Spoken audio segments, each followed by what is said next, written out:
C'est une grande joie de nous tenir dans cette sainte présence. Amen. Amen. Alléluia. Amen. Frère Branham dit, il serait rien de nous rassembler ici, et celui il est absent. Donc, ça serait simplement une réunion d'association des hommes. Mais nous voulons que ce soit quoi? Une réunion de l'église du Dieu vivant. Amen.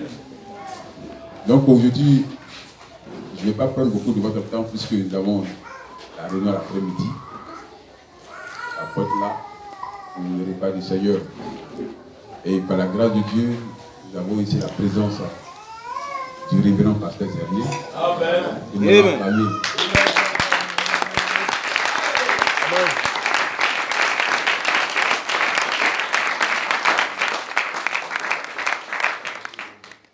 Le pasteur Zernier est un pasteur que nous aimons bien.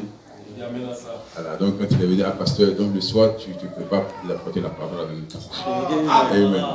Alléluia. C'est un homme de Dieu humble. Amen. Après, quand tu es humble, Dieu t'utilise. C'est ça. Voilà, il n'est pas inventable pour dire que non, je suis le tout connaisseur. Voilà, il est humble.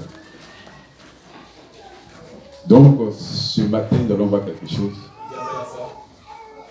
Et il faudra aider le peuple de Dieu. Amen.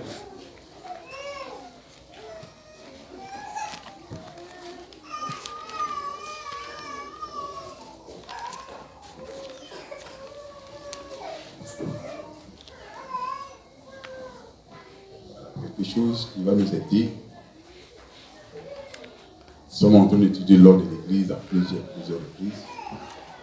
Nous avons dit que l'Église, le bâtiment est consacré à Dieu.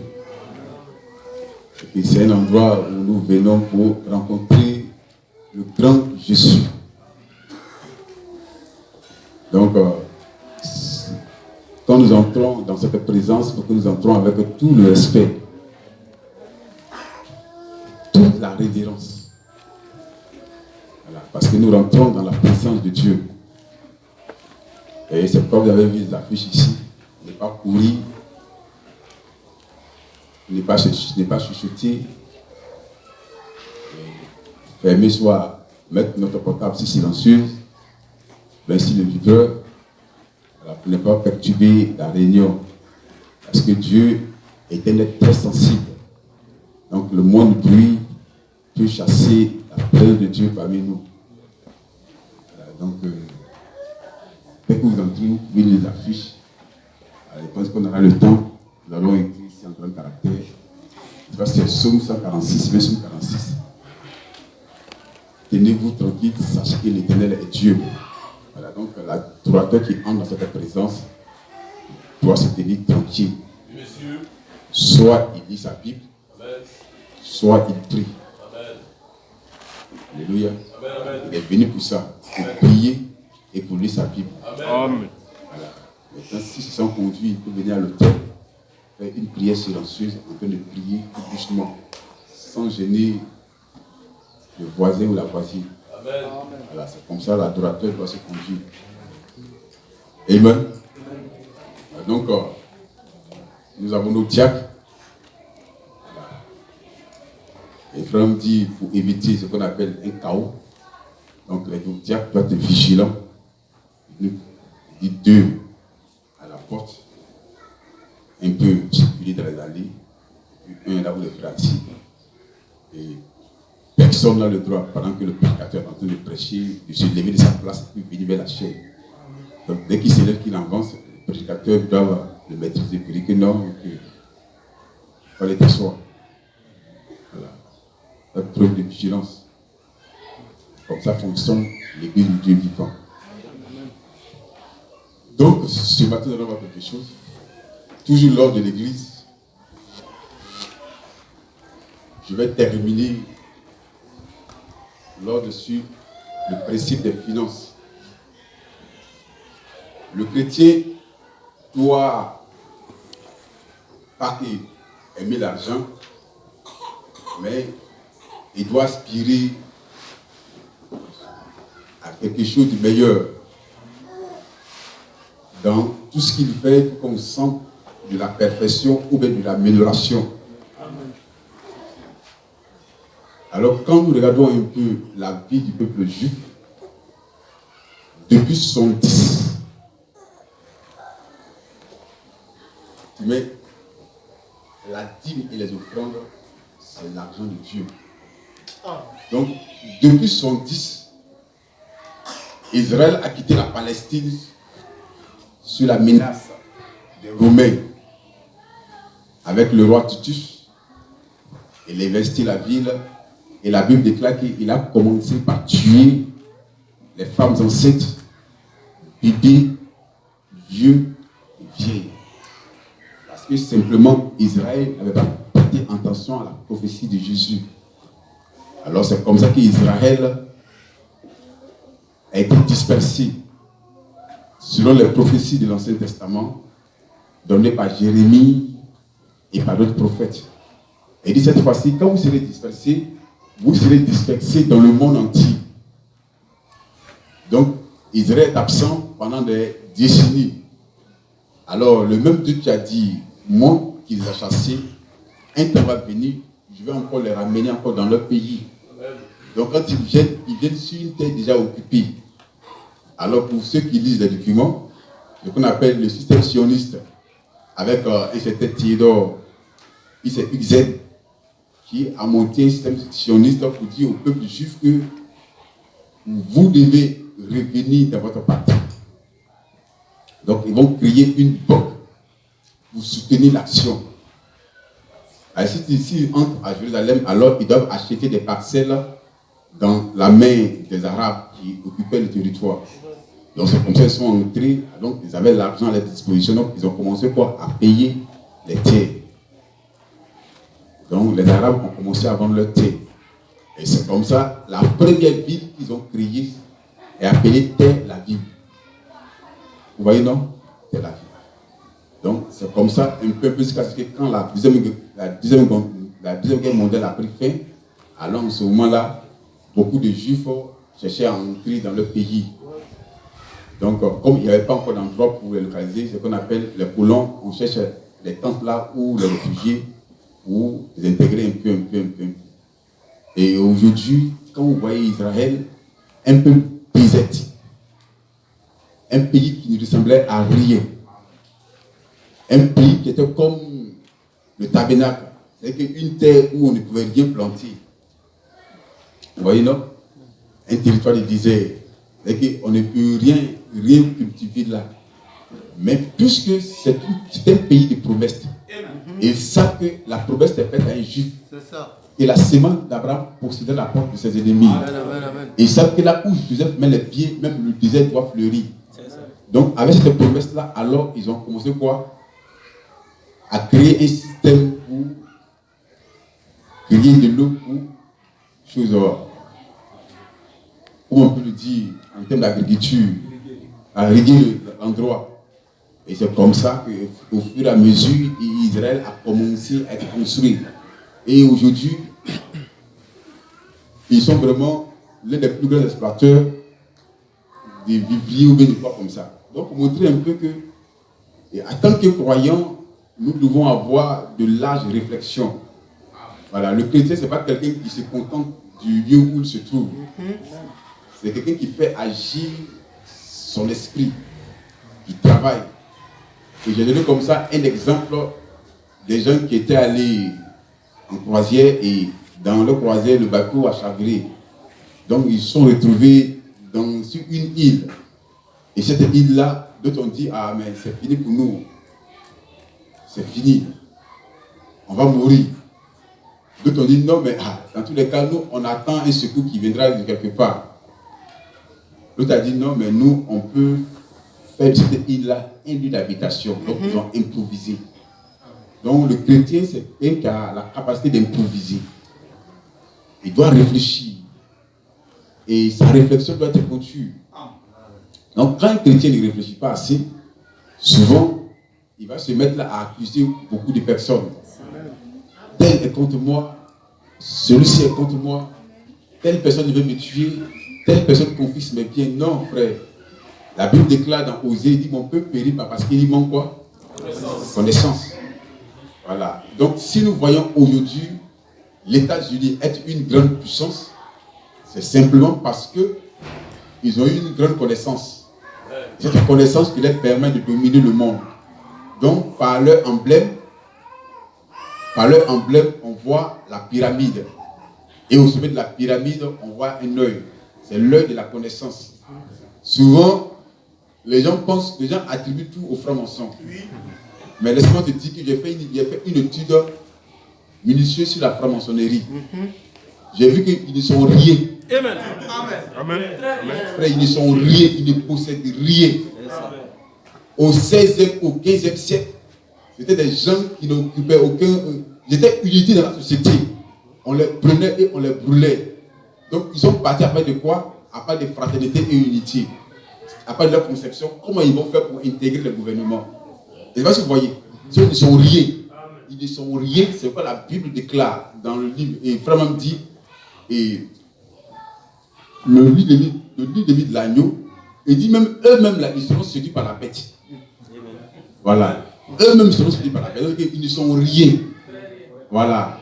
Donc, qu'est-ce qu'ils font? Ils ont mis un système en place pour infiltrer les États. Vous voyez, non? Voilà, c'est le système. Si ça fait que toi tu veux être en temps, ils vont te faire la cour. Voilà, on peut te soutenir. Puisqu'ils possèdent des grands moyens financiers. Mais c'est-à-dire quoi? Alors, l'église, il suffit qu'elle réfléchisse un tout petit peu, alors l'église peut faire beaucoup de choses. C'est pas quand vous allez aux États-Unis, ce qu'on appelle les Mormons. Les Mormons occupent les 2/3 des richesses américaines. Pourquoi simplement? C'est une question de mentalité et de réflexion. Si quelqu'un veut être comme on dit, si quelqu'un veut être chauffeur à vie, c'est un chauffeur à vie. C'est ça, même. Voilà. Jusqu'à ce qu'il finisse être chauffeur et puis devient devenir. Mais si après d'être chauffeur, il veut faire des exploits, il va le faire. Il va demander à Dieu une capacité de réflexion. Amen. Vous voyez, non? Donc, l'église doit réfléchir. Si Israël fait des exploits dans le domaine naturel, c'est que l'église peut le faire dans le domaine spirituel. Et on peut le faire mieux qu'Israël. Alléluia. Donc, c'est pour vous dire que la vie est faite de règles. Voici un maçon qui est en train de construire notre maison. Et parce que, par ignorance, par manque de connaissance, il fait tomber toute la dalle. C'est pas ça? Oui, ça. Or, s'il avait une connaissance approfondie, il serait que non, il faut faire une double coffrage. Donc, le fait qu'une personne, un individu soit ignorant, alors frère, dans la société, il n'occupe rien. Il devient une menace, non seulement pour lui, et puis pour les autres. Or, l'église de vivant ne doit pas rester dans l'ignorance à perpétuité. C'est pour cela que Dieu a envoyé un astrologue au temps de la paix pour nous donner une réflexion aiguë. Amen. Alléluia. Amen. Voilà, donc le chrétien, c'est quelqu'un qui aspire aux grandes choses. Amen. Pourquoi? Parce que tu es appelé à hériter le ciel. Et le ciel, là-bas, il n'y a pas de désert. Amen. La preuve qu'on est au ciel, là-bas, tout est fait quoi? Et en or massif. Les rues sont pavées d'or. Donc, il y a des grandes choses au ciel. Au ciel, tu ne verras pas de maison en bois ou bien quelqu'un qui est précaire, qui vit dans la précarité. Non. Donc, si Dieu pense grand, nous devons aussi penser grand comme lui. Amen. Parce que nous sommes des fils de Dieu. Amen. Alléluia. Amen. Donc, ça veut dire quoi? Il n'y a rien de nouveau sur la terre. Amen. C'est ce qui a été, ce qui sera. Amen. Donc, si le Père conçoit la pauvreté aujourd'hui, alors ses enfants et ses enfants de ses enfants, ils vont quoi? Ils vont récolter toujours quoi? Une vie de misère et de précarité. C'est ça.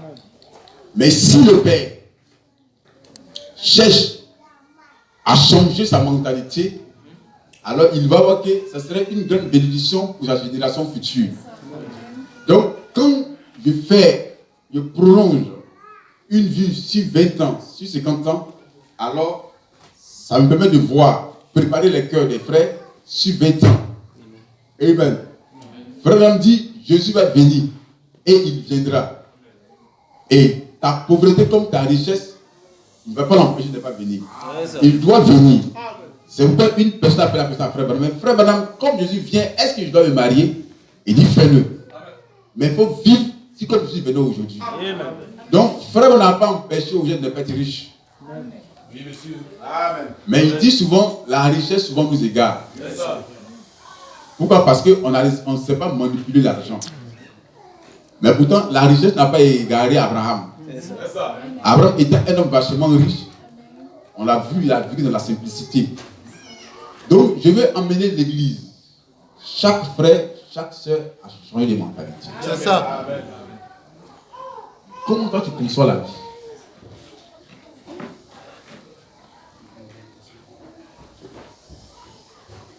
J'ai prêché ici sur Laban et Joseph. Il dit, Laban c'est le monde. Et Laban et Jacob. Il dit, Laban c'est le monde. Jacob c'est le chrétien.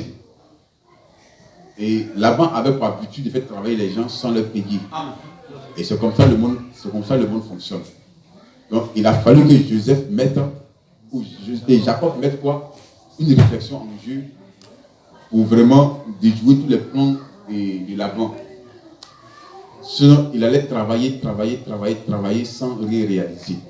Et c'est le cas de beaucoup de chrétiens. Beaucoup parmi vous ici tendent vers la quarantaine. C'est pas ça, c'est. Or, le train de vie de l'homme, on dit c'est 75 ans. Mais c'est pas ce qu'on veut jusqu'à 75 ans. Donc, nous devons apprendre à réfléchir. Donc, quel système mettre en place pour permettre à un frère, à une sœur de réfléchir?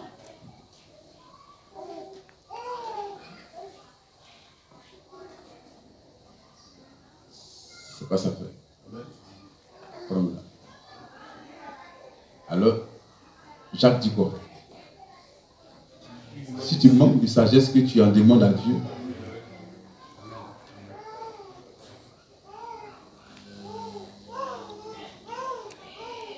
Un petit peuple appelé Israël devient une puissance intense. Amen. Au milieu d'un peuple arabe. Il transforme le désert. Et ils font des merveilles. Simplement avec la loi de Moïse. Amen. Vous ne verrez jamais un juif mendier son pain. Vous ne verrez jamais un juif qui mendie. Vous ne verrez jamais un juif tendre la main. Vous ne verrez jamais un juif dépendre d'un individu.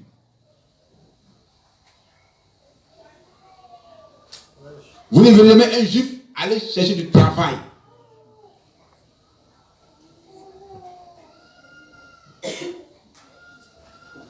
Mais vous pouvez voir un chrétien aller frapper à la porte d'un Libanais et chercher du travail. Vous verrez un chrétien faire le demande d'emploi. Mais ça n'existe pas dans le vocabulaire du juif. Parce qu'il est né pour entreprendre. Il est né pour changer son environnement. C'est pourquoi avant que nous ne viennent sur cette terre, Dieu avait déjà écrit que l'élévation ne vient pas de l'Orient, ni de l'Occident. Que c'est Dieu qui élève. On dit pour qu'un Africain puisse réaliser tout son espoir, c'est vers la France, vers l'Europe, vers l'Asie. Mais pourtant, le Libanais ne va pas là-bas. C'est s'il vient. Il vient ici en tapette. Amen. Il vient ici sans habit. Il vient ici sans maison. Mais son esprit arrive à entreprendre. Et aujourd'hui, le Libanais fait partie des milliardaires au monde. Il crée des industries. Et puis il faut travailler les Noirs.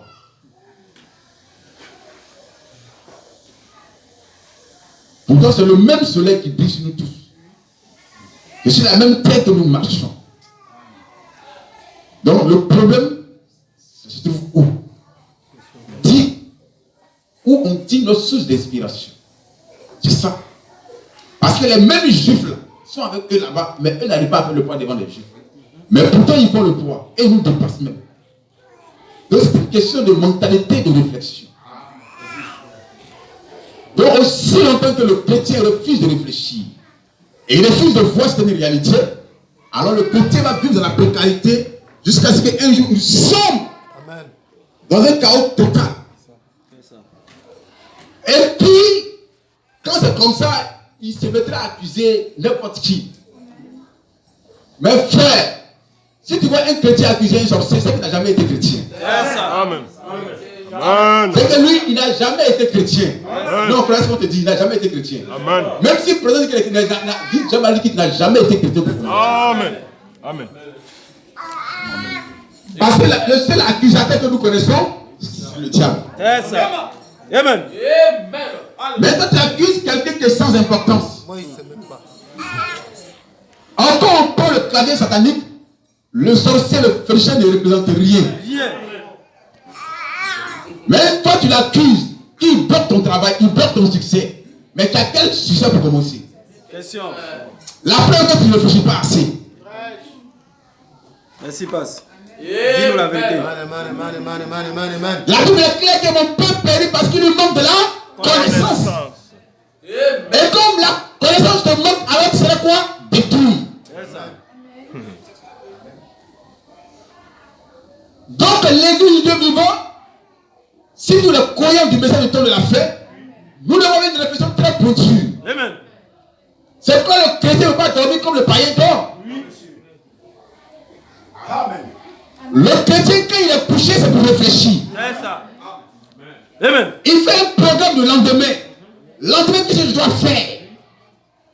Maintenant, tu sors. C'est que tu dors. Un homme qui dort comme ça, il ne rêve pas. C'est qu'il n'a pas de vision. Or, je dis ici, nous devons arriver à changer la mentalité des courants qui brillent ici. Amen. Pour que chaque frère arrive à avoir quand même plus ou moins le minimum. Même si tu n'es pas riche, mais tu n'es pas aussi pauvre. Ou tu ne vas plus tendre la main à quelqu'un. Ou bien que c'est moi, tu payes ta maison, le mois qui suit, tu ne payes plus de maison. Alors le païen te regarde plus se moque de toi.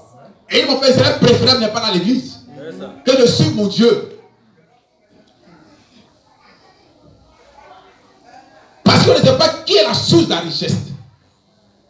Qui est la source de la bénédiction. Le chrétien par moment ignore cela. Que c'est Dieu qui bénit, non pas les efforts humains. Amen. C'est ce que vous me suivez? L'effort humain ne peut rien apporter.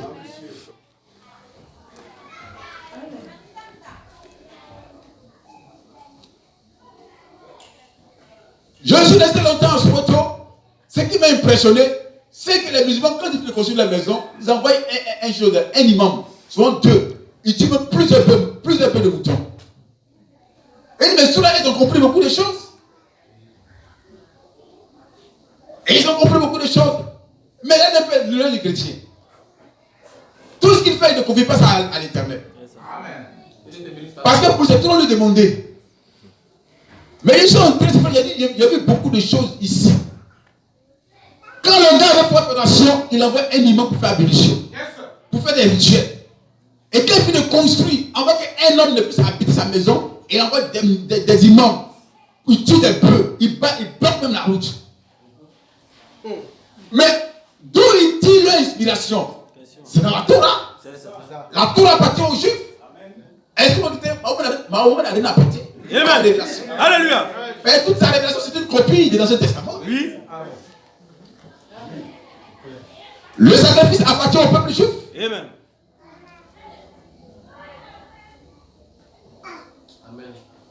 Un cher ami. Le fait qu'on soit prêché ici du 31 décembre au 1er janvier, amène ton vie à te réaliser. Amen. Beaucoup on fit de la prédication. D'autres m'ont oublié.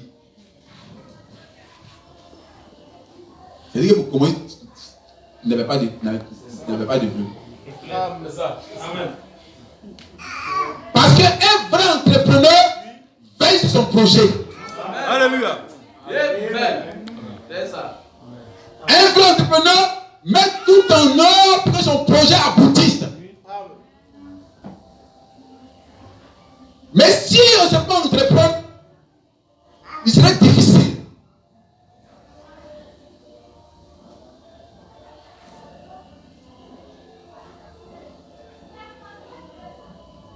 Je ne veux pas parler comme les dénominationnels. Où on dit l'argent répond à tout. C'est pas ce que ça dit. On dit avec l'argent, tu peux avoir accès à tout. Regardez un peu quand Jésus, le Fils de Dieu, était sur la croix. Il ne va pas sur la croix éternellement. Ou définitivement, il doit descendre. Mais il descend en l'enterre où? Question.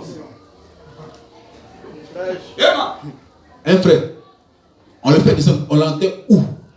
Pierre n'avait pas la solution. La preuve que Pierre n'était pas là-bas.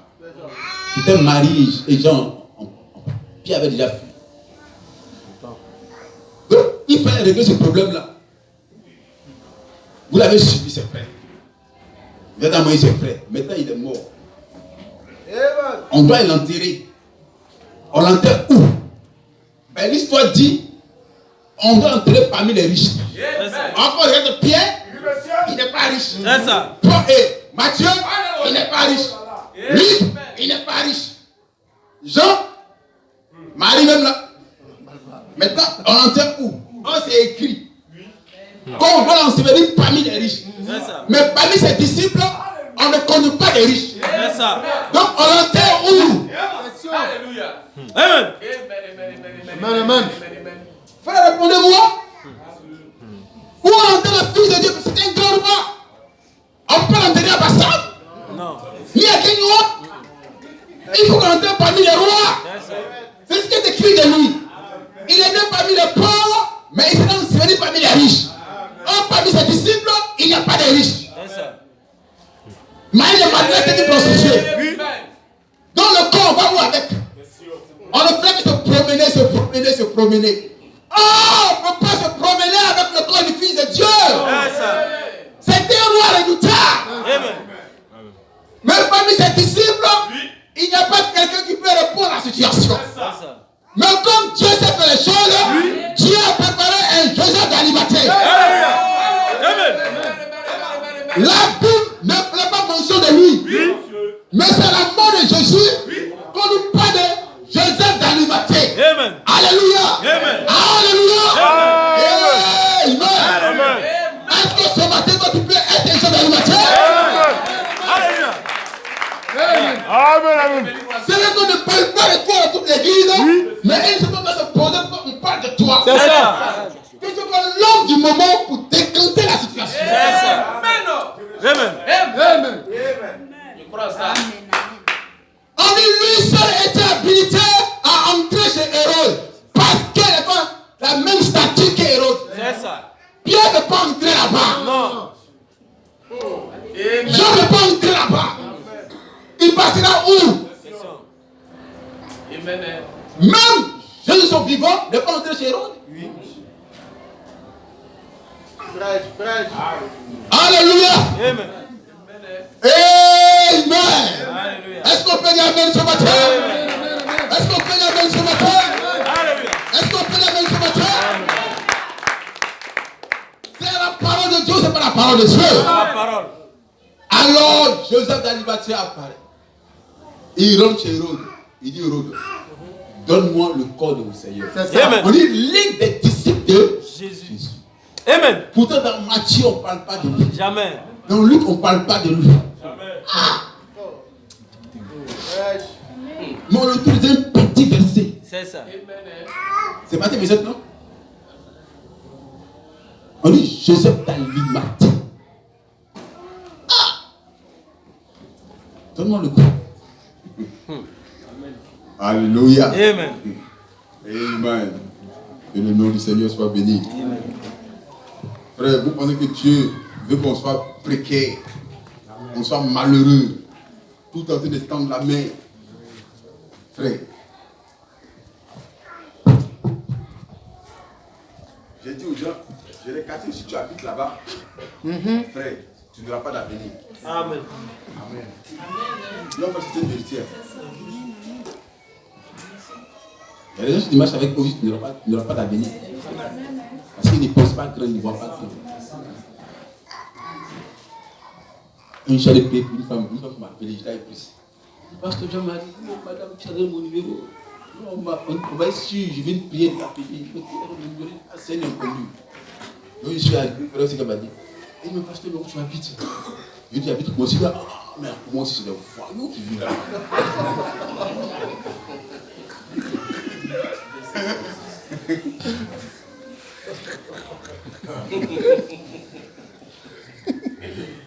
Il a posé des voyous qui vivent là-bas.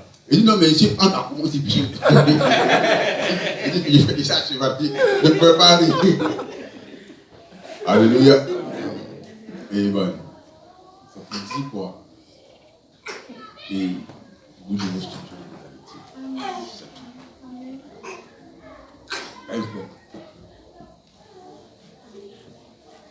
Je suis fils du roi.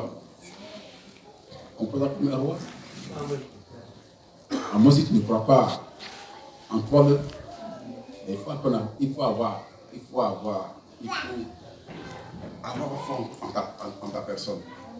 Frère, c'est important. Donc, nous allons nous lever. Il y a presque 11 heures. À 11h30, nous allons arrêter tout.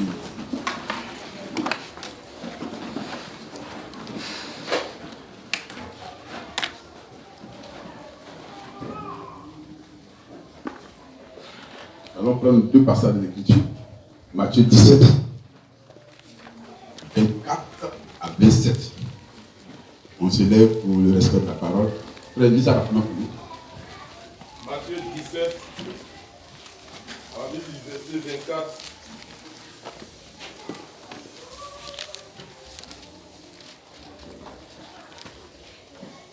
Lorsqu'il arrivait à Capernaum, ceux qui apercevaient les 2 drachmes s'adressaient à Pierre et lui dirent: votre maître ne paie-t-il pas les 2 drachmes? Lui dit-il. Et quand il fut entré dans la maison, Jésus le prévint. Il dit, que t'en semble, Simon? Les rois de la terre, de qui perçoivent-ils les tribus ou des impôts? De leurs fils ou des étrangers? Il lui dit, des étrangers. Et Jésus lui répondit, les fils en sont donc exemples. Mais, pour ne pas les scandaliser, va à la mer, jette la maison, et tire le premier poisson qui viendra. Ouvre-lui la bouche, et tu trouveras un statère. Prends-le et donne-le pour moi et pour toi. Amen. Que Dieu soit béni. Il ajoute la bénédiction à la vie de sa parole. On dit un jour, pour éprouver Jésus, ils lui ont posé la question: dois-je donc payer des impôts? Alléluia. C'est que les pharisiens,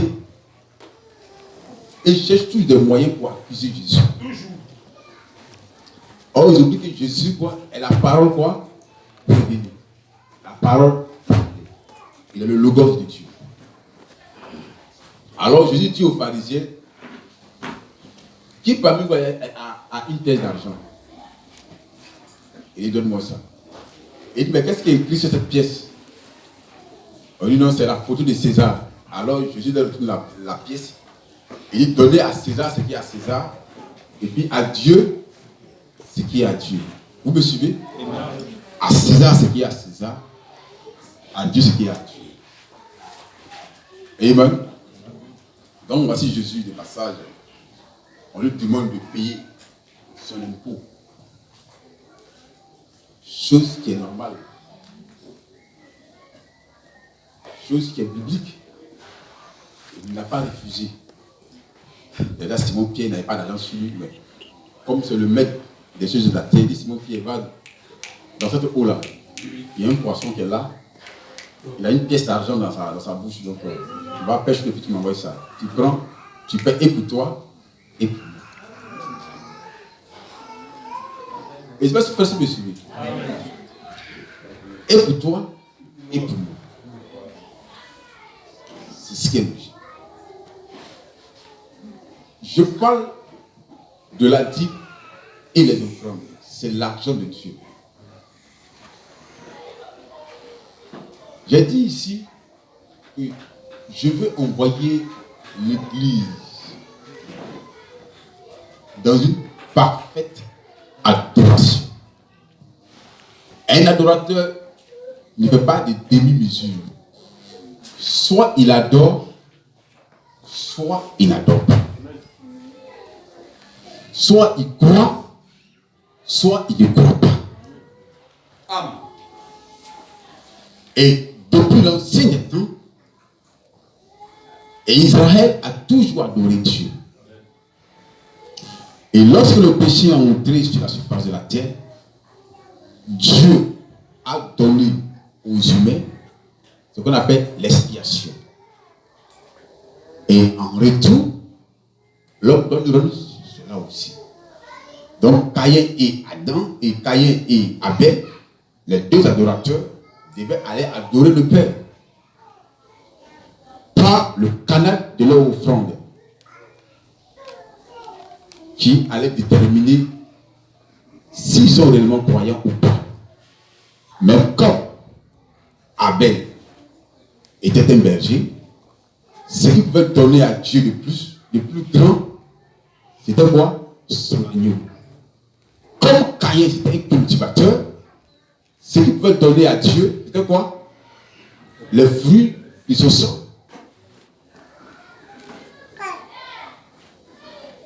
Alléluia. Et c'est ce qu'ils ont fait. Mais la Bible déclare que Dieu a porté un regard favorable sur l'holocauste de Abel. Il a dit à Caïn, fais comme ton frère. Pas que son offrande n'était pas bonne, c'était une bonne offrande. Mais ce n'était pas quoi l'offrande de la saison. Mais l'offrande de la saison, c'était le sang. C'est quoi Dieu a dit à Caïn, fais comme ton frère. Et ton offrande c'est bon, mais ce n'est pas une offrande appropriée pour maintenant.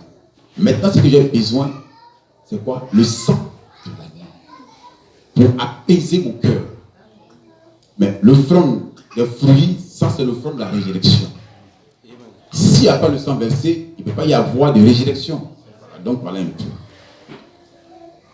Donc pour nous qui sommes des croyants d'ici, vous devez être enseignés sur les choses de Dieu.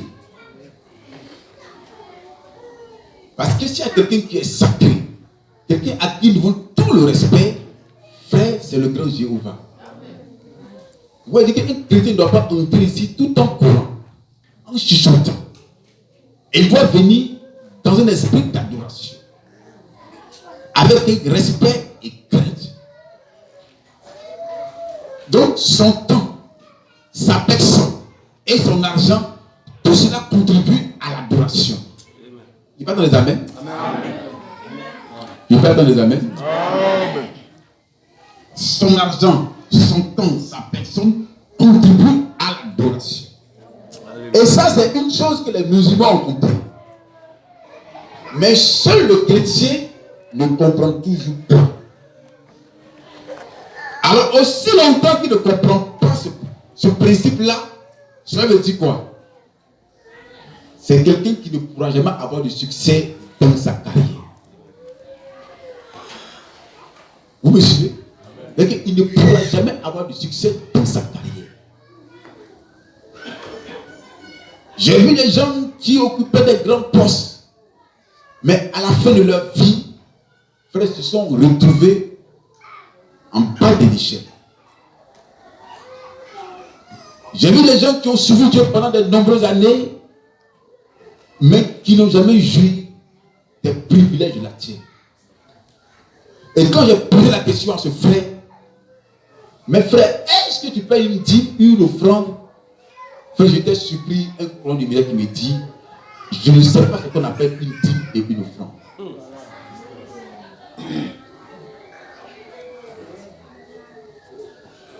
Or, ne pas enseigner ça à un individu, c'est lui priver des bénédictions de Dieu. Amen. Il amène à ça. J'entends pas l'amen. Hein? J'entends pas l'amen. Amen. J'entends pas l'amen. Amen.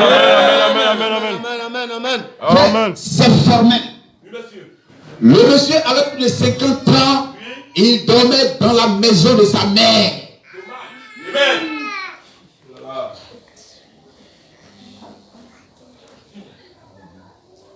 Il n'était pas encore marié. Il dit, frère, mais c'est à quel message tu as cru? Tu as cru à quel prophète? Parce que le frère me dit, maintenant, je vous mets au défi. Il dit, pasteur, c'est ce qui est là. Amen. Alléluia. Amen. Donc, nous ne voulons pas que ces mêmes choses-là arrivent à des frères ici. Ou arrivent à des sœurs ici.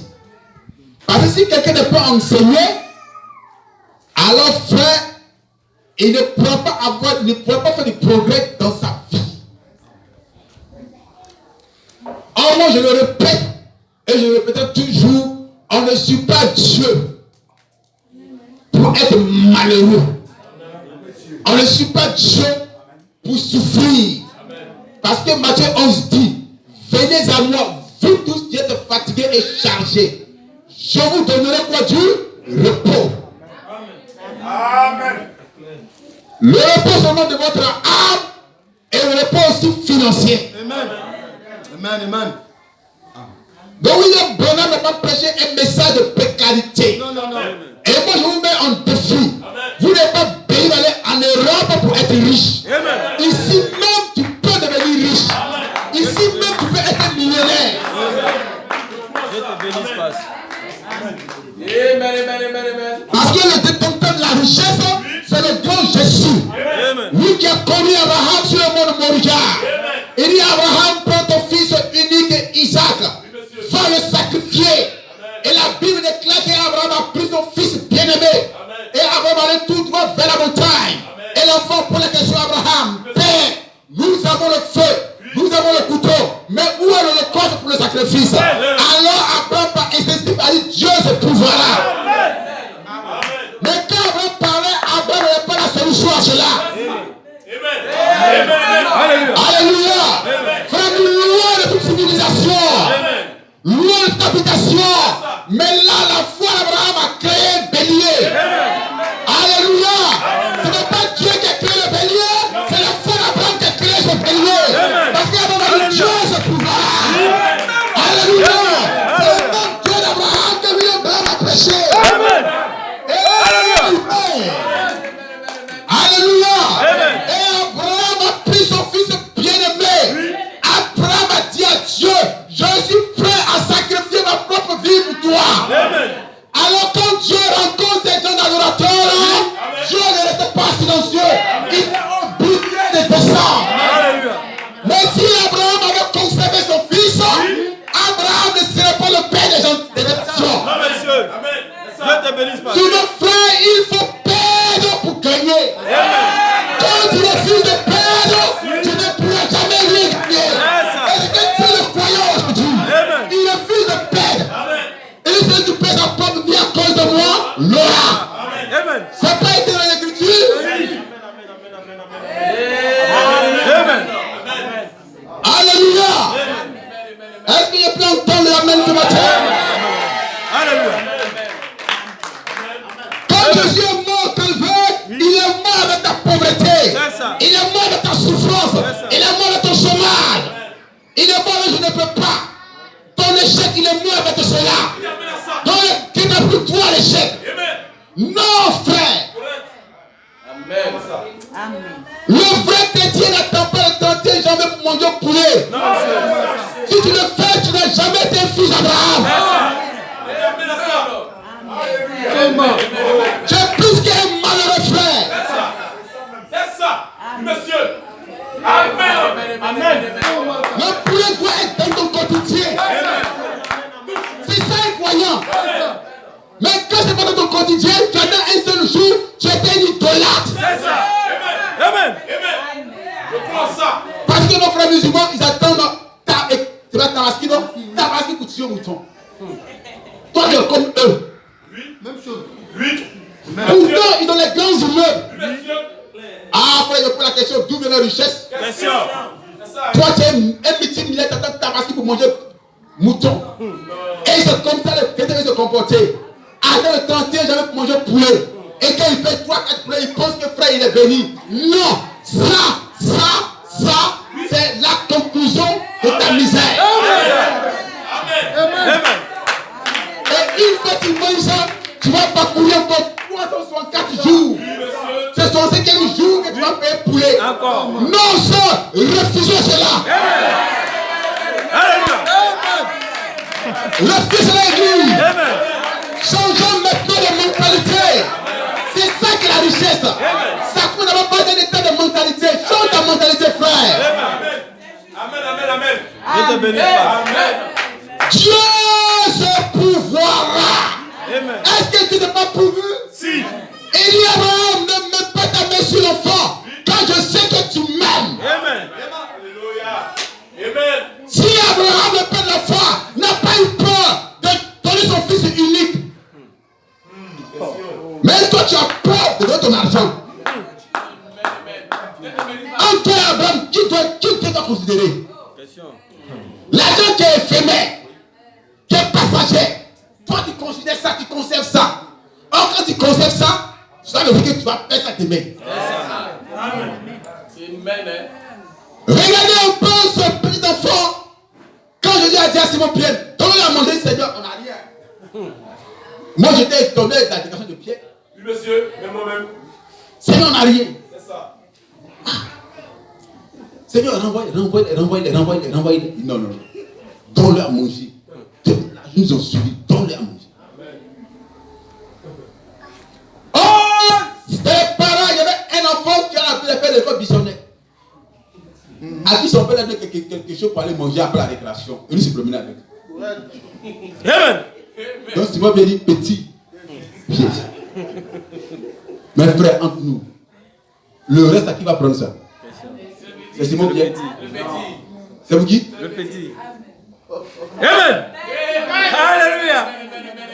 Simon Pierre a vu le miracle. Mais le miracle ne le concerne pas. Ce miracle appartient à cet enfant-là. Amen. Et ils ont demandé le reste, il a pris, grand frère. Vous savez que c'est pour moi, non? C'est ça. Vous savez que c'est moi qui ai donné ça. C'est ça. Alléluia. Donc je m'en vais avec ma bénédiction. C'est ça. Alléluia. Amen. Amen. Je n'entends pas l'amen. Je n'entends pas l'amen. Frère, on est tous ici, non? Oui. Ceux qui tombent, quand ça tombe là, est-ce qu'on prend? Non. Si tu as donné, tu prends sa chose. Amen. Simon Pierre. J'étais de passage, tu m'as appelé. Je donnais mes 2 pains et mes 5 poissons. Mais il savait qu'il y a eu des restes. Donc, les 2 pains, 5 poissons peuvent donner 12 paniers pleins. Frère, le petit est sorti immédiatement de la pauvreté. C'est ça. En allant à la maison, ça va dire, mais Yao, mais où tu as pris ça? Amen. Et il dit, maman, c'est une longue histoire. Amen. Maman, c'est une longue histoire. Reste tranquille, maman. Maintenant, tu es devenue une vendeuse de pain et de poissons. Maman a fui la pauvreté. J'ai rencontré un homme qu'on appelle Jésus. Il a dit à Simon Pierre, donne à manger aux gens, il n'a rien. Il n'a rien pour lui à manger. Donc, moi, c'est des passages. Alors, tu n'es pas à l'école alors. Il dit, maman, oui, je ne suis pas à l'école. Mais voici ce qu'il t'a apporté. Amen.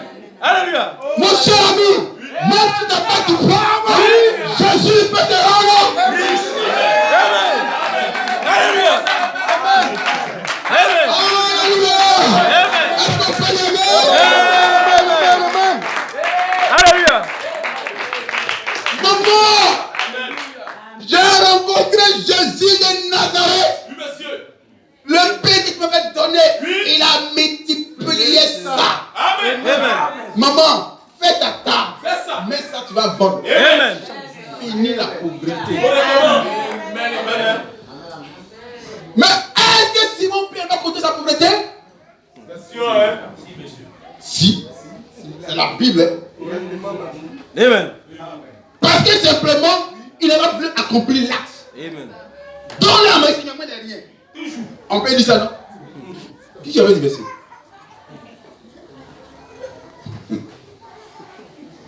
Ah, frère.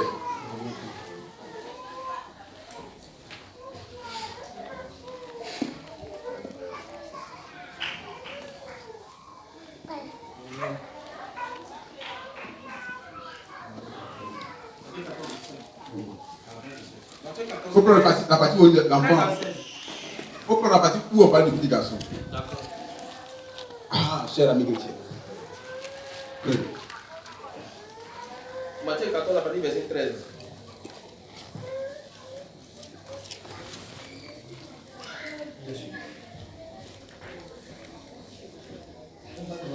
On parle des enfants.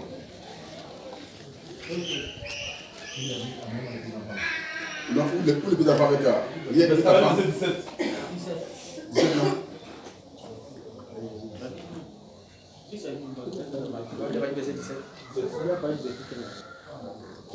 Ok. Et Jésus, l'ayant entendu, se retira de là dans une nacelle. Tu dis combien? Après verset 13. Combien? 17 non? Matthieu 14, verset 13. Le fond 16. Ok. Il n'est pas nécessaire qu'elle s'en aille. Vous, donnez-leur à manger. Mais ils lui disent, nous n'avons ici que 5 pains et 2 poissons. Non, juste la partie où l'enfant est concerné. Voilà.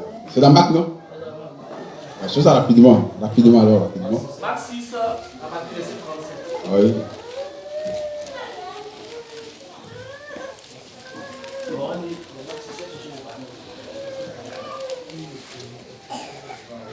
Verset 30. Marc 6, non? On parle du petit, c'est verset 30. Ok. Et les apôtres se rassemblent auprès de Jésus et lui racontèrent tout. Et tout ce qu'ils avaient fait, et tout ce qu'ils avaient enseigné, et il leur dit, venez à l'écart vous-même dans un lieu désert et reposez-vous un peu. Car il y avait beaucoup de gens qui allaient et qui venaient. C'est pas ça.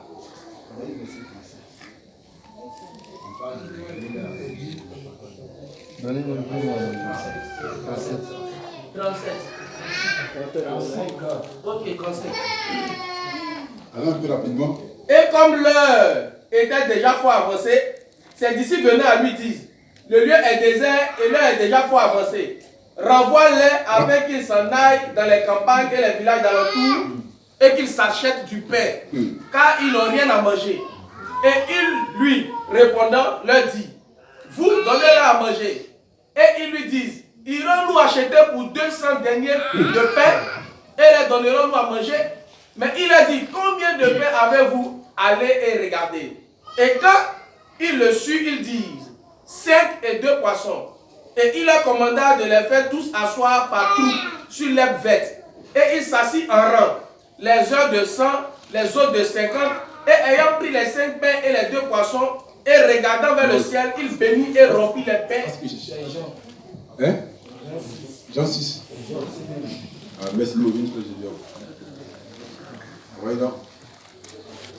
C'est Jean 6, verset 7. Voilà, donc Jean le révélateur plus ici. Jean 6, Verset 9. voilà. Donc, alors la première tour.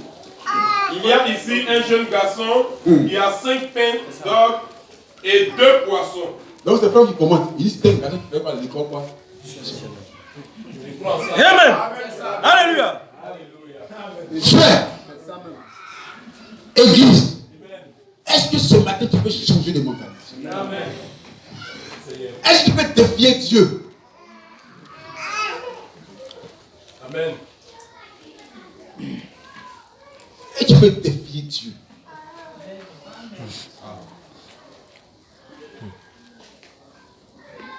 Frère, vous pensez que votre conjoint de vie plaît à Dieu? Si votre conjoint de vie plaît à Dieu, c'est que Dieu allait mettre Israël dans une précarité en Palestine. On dit qu'on vole le peuple juif. Frère, du point de vue technologie, ils sont les premiers. Il n'y a aucune armée au monde qui peut arriver devant Israël. Frère, aucune armée.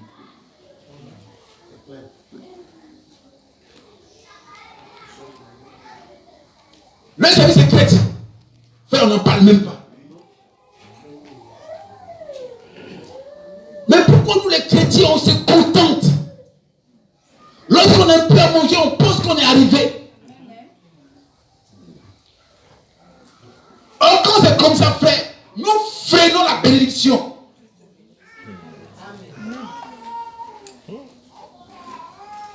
Et c'est un pays où coule le lait et le miel. Amen. Un pays d'abondance. Et on dit, à cause de toi, Dieu va chasser les occupants. Amen. Je le crois. Frère, le chrétien qui est quelque part, il y avait une menace. Amen.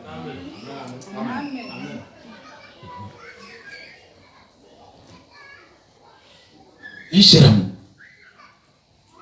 Frère, dis, regardez. On va finir, il y a 11 heures. Félicitations. Il y a ici un jeune garçon. Un jeune garçon qui a 5 pains d'or. qui a 5 pains et 2 poissons. Mais qu'est-ce que cela pour autant de gens? Frère, ça va faire quoi aux gens? L'enfant, donne-nous ça. Mais Jésus avait la puissance de la multiplication. Amen.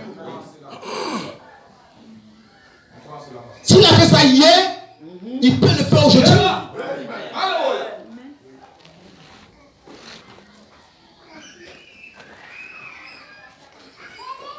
La pauvreté rend irresponsable. Est-ce que vous savez ça? Ça veut dire que toi, tu n'es pas considéré même dans ta propre famille. Monsieur. Amen. C'est ça. Ça rend irresponsable.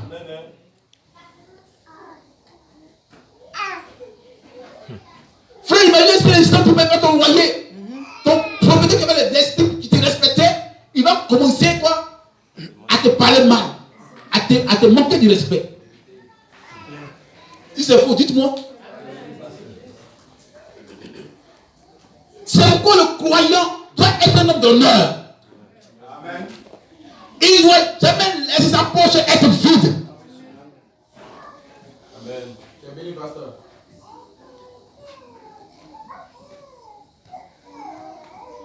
Cher ami chrétien, cher croyant,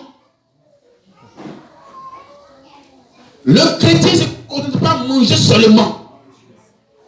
Là où nous sommes arrivés, frères, nous sommes dans une phase d'investissement. On doit investir maintenant. Pourquoi? Parce qu'on a les enfants qui sont en train de grandir. On ne touche pas du doigt. Tu n'as rien fait pour ta famille. Tu n'es plus là. Mais qui prend soin de tes enfants?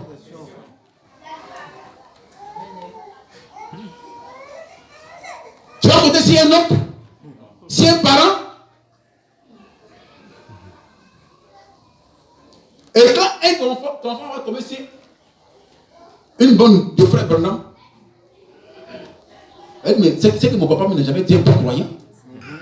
Mais voici ce que le messager dit. Et puis lui n'a jamais fait ça. Mais il adorait quel Dieu.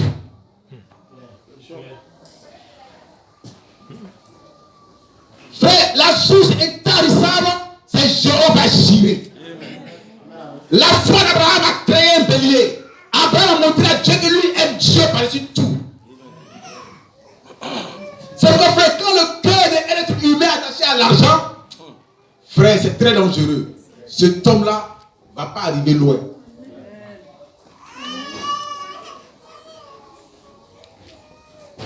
Ça ne va pas arriver loin. Parce que son argent n'est pas sécurisé.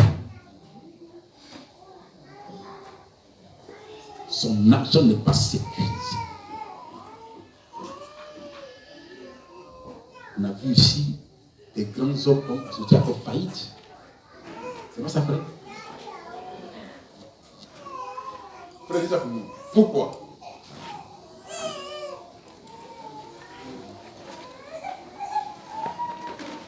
Frère, écoutez. Si tu comprends ce que je dis ce matin,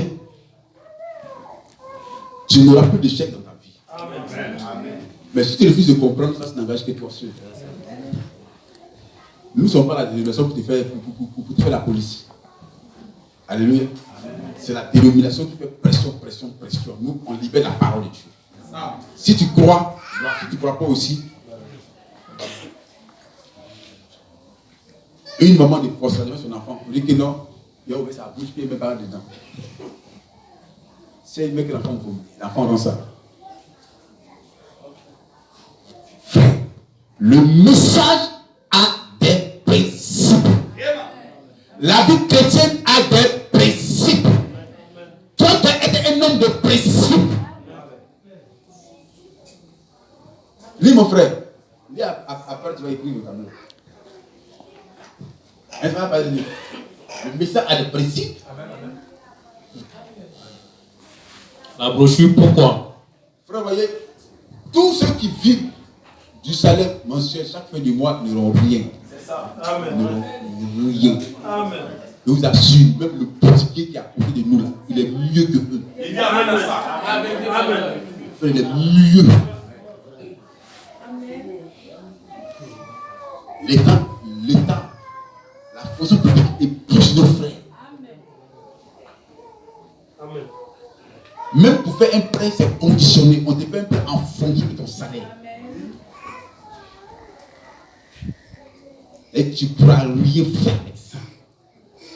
Si Dieu ne entre pas, la tête.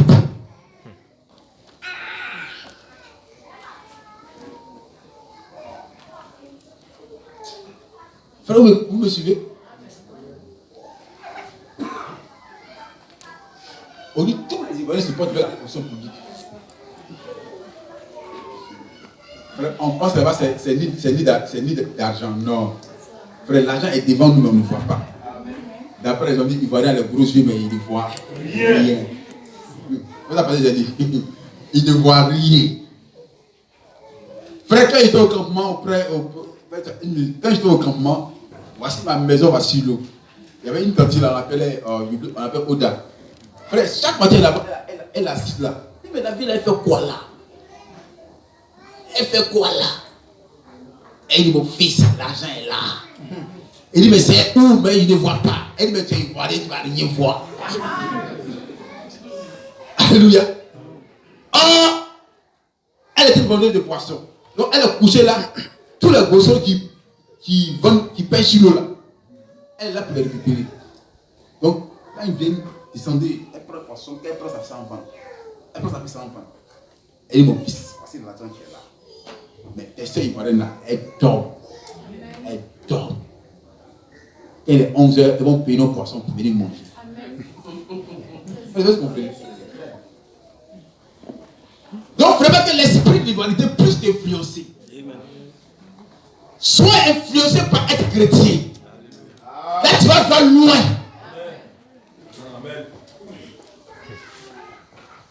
Ça ferait mal. C'est quand le chrétien ne doit pas tout regarder les fonctions publiques. Il doit réfléchir. Mais qu'est-ce que le Seigneur, il va faire quoi? Seigneur.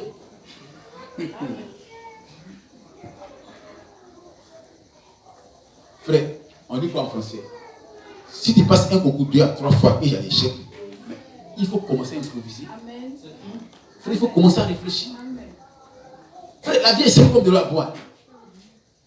C'est vrai que après il dit, tu as passé 4 fois bac, tu n'as pas eu. Mais quand il bac, ça ne peut pas te servir. Et ça ne peut pas te servir, c'est inutile.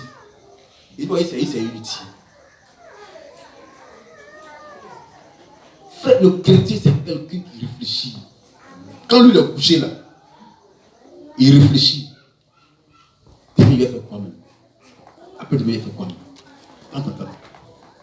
Quand il est couché sur son lit là, c'est matin, il se réveille. Il pose sa chemise, puis il est dans la vie. Non. Le chrétien réfléchit.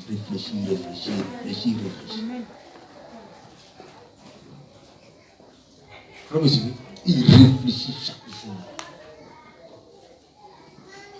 Mais quand le chrétien refuse de réfléchir, frère, tôt ou tard, il sera confronté à la réalité. Et c'est ça. Tu es croyant, mais tu n'es pas croyant. Hein, frère? Tu es croyant, mais tu n'es pas croyant. Mon peuple périt parce qu'il manque quoi? Connaissance. Amis chrétiens, frère dit, dites à nos sœurs de rentrer. Et quand ils voient la place, ils disent ça me fait quelque chose. Frère dit, Pourquoi prêcher le mercredi 9 mars 1960 au paragraphe 51? Sondez les Écritures. sondez les Écritures. Mes amis, se joindre à une église ne suffit pas. Se joindre à une église ne suffit pas. Eh bien, se joindre à l'église est une bonne chose. C'est une très bonne chose. Je crois que toute personne devrait se joindre à une église. Tu vas se joindre à une église. Je crois absolument que toute personne devrait se tenir à son poste de devoir. À son poste de devoir. Et lorsque leur pasteur ou l'évangéliste ou quelqu'un d'autre est là en train de prêcher, je pense que toute personne devrait se tenir à son poste du devoir. Poste de devoir. Toute personne devrait soutenir cette église Cette église. avec tout ce qu'elle a en elle. Frère, ça c'est un problème chez l'Ivoirien. L'Ivoirien, c'est pas pour qu'elle adore Dieu. Et ça, vraiment, ça fatigue l'Ivoirien. Ça le fatigue.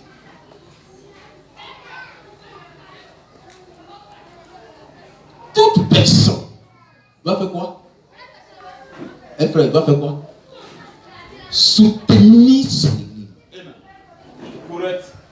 C'est William Branham qui Le mot il dit amen à ça. parce qu'il vise quelque chose. Monsieur. Frère, continue. Toute personne devrait soutenir cette église Soutenir son église. avec tout ce qu'elle a en elle. Tout ce qui est en toi. Frère, on n'a pas d'amen. Hein? Amen. Donnez le son pour rien ici.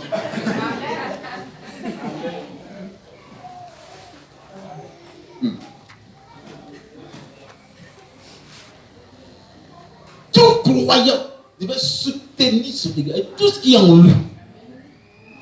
Mais ça veut dire beaucoup de choses. Hein? Frère, continue. Avec ses dîmes, Avec cette ses offrandes, offrandes, par tout ce qu'elle est appelée à faire. à faire. Soyez disposés et contents. Soyez disposés et contents. Frère, c'est William Branham qui continue. Et il ne fait que quoi? Citer les Écritures sacrées. Et il va aller plus loin. Il dit votre argent, ce n'est pas votre argent. Votre argent appartient à votre église. Amen. Alléluia. Frère, en ce moment, il parle à des gens convertis comme Abraham. Mais le membre d'église ne pourra pas comprendre cela. Mais le pasteur veut nous donner de l'argent ou bien. Non, frère. C'est là que réside ta bénédiction. Amen.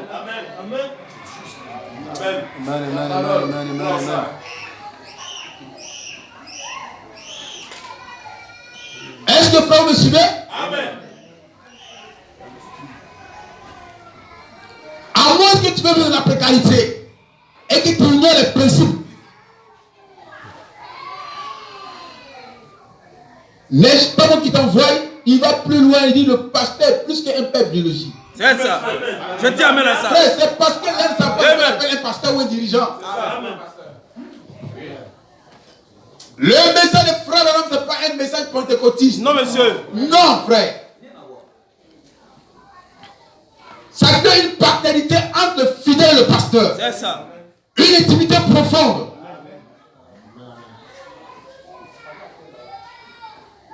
C'est pourquoi nos églises ont du mal à progresser. Des gens ont du mal à décoller.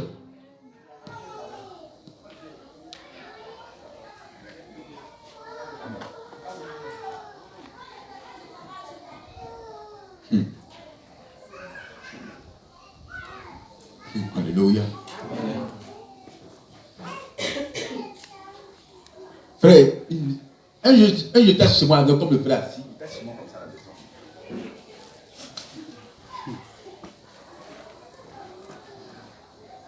Et puis c'est comme j'ai une vision.